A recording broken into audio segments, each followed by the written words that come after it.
pronto le van a hacer la audiencia a Roland. Suelten a Roland, por Dios. Libertad para Roland.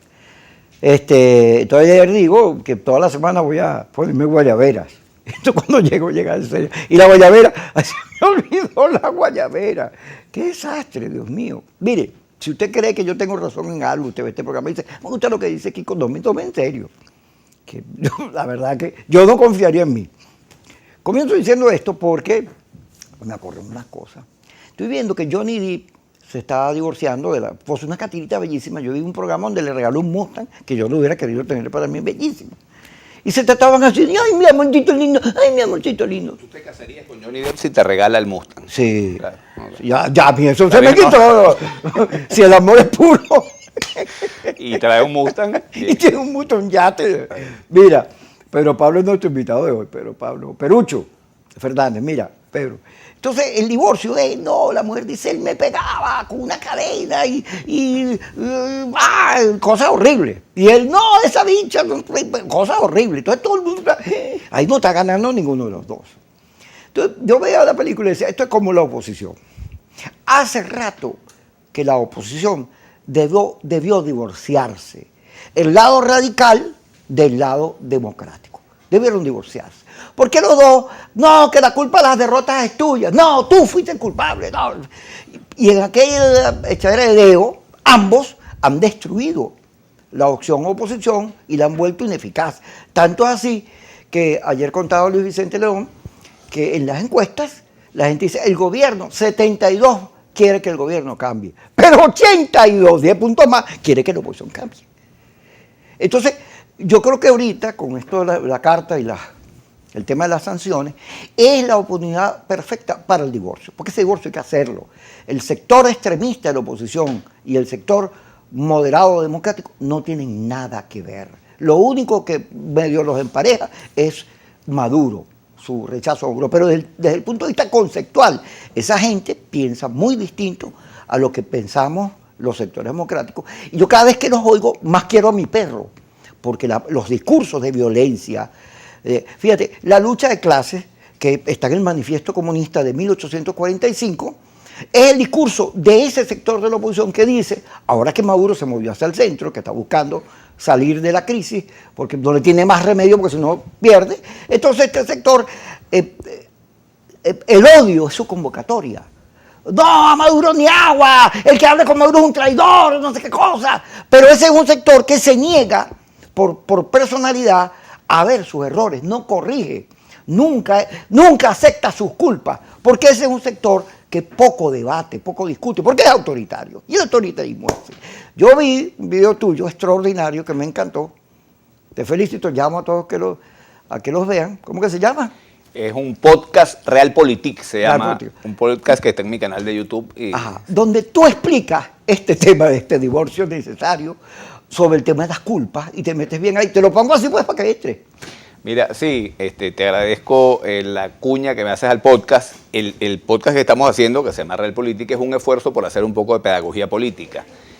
Tratar de explicar algunas cosas que pasan en la política, que buscar hacer una reflexión profunda sobre eso.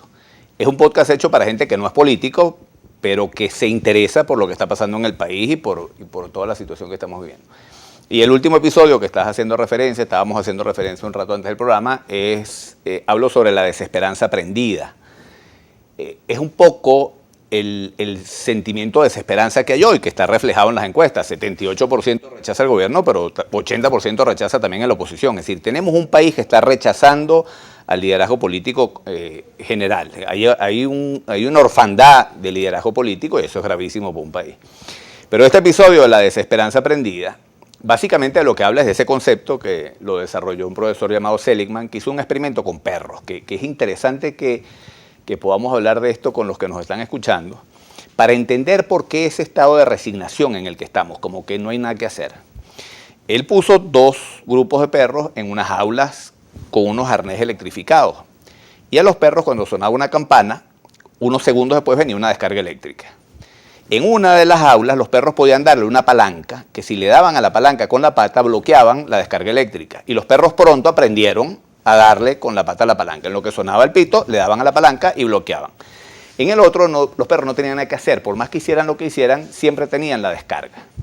Después juntó a los dos perros en una misma jaula y sonaba la campana y venía la descarga eléctrica. Pero los perros podían montarse en unas plataformas que si se montaban bloqueaban la descarga. Los perros que estaban en la jaula 2, que no podían bloquear nunca la descarga eléctrica, una vez que oían la campana se echaban. Mientras los otros rápidamente aprendieron qué era lo que tenían que hacer para no recibir la descarga.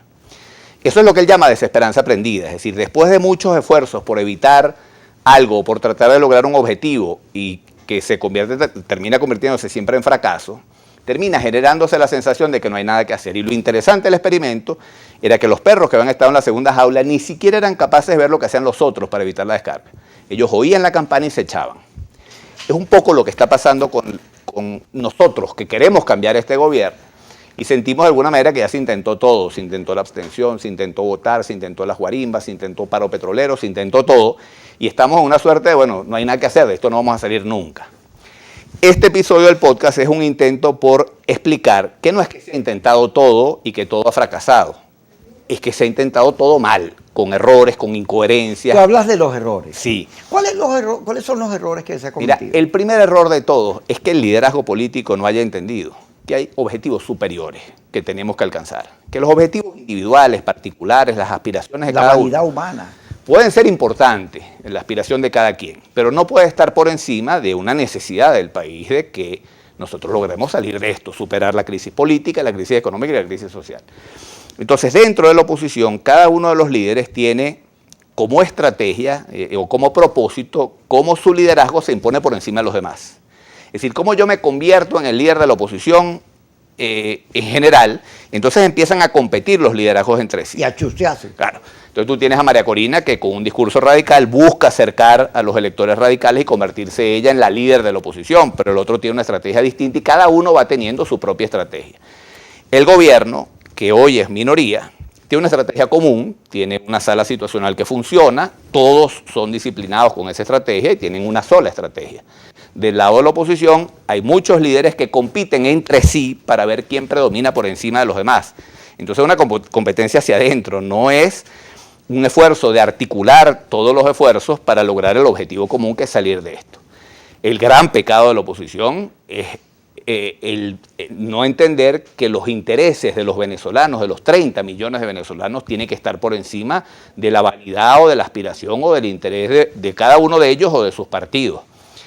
Aquí hay que construir una plataforma que sea capaz de incluir la mayor cantidad de gente en un país donde eso es bien difícil por ese escepticismo que hay. Tú acabas de decir las encuestas, que todas las encuestas coinciden. Es decir, el nivel de rechazo de Maduro es gigantesco y es natural. Ahora, el nivel de rechazo de los líderes de la oposición, de cada uno de ellos, es del mismo tamaño que el de Maduro. Y la gente tiene razón porque lo que perciben es que esos líderes están más pendientes de buscar el poder como un fin que como un instrumento. Es decir, yo quiero un líder que busque el poder como un instrumento para servirme a mí, para servir a la comunidad, para servir al país. Yo no quiero un líder político que busque el poder como un fin. Vamos a ir al corte. Pedro Pablo nos va a dar una clase porque además le quedó muy bien, eso video te queda muy bien. Porque, ¿sabes qué? En el fondo el venezolano quiere explicaciones. Claro. Porque tenemos Así es. 22 años perdiendo. Así es. Y en vez de dar explicaciones, cada vez que alguien dice,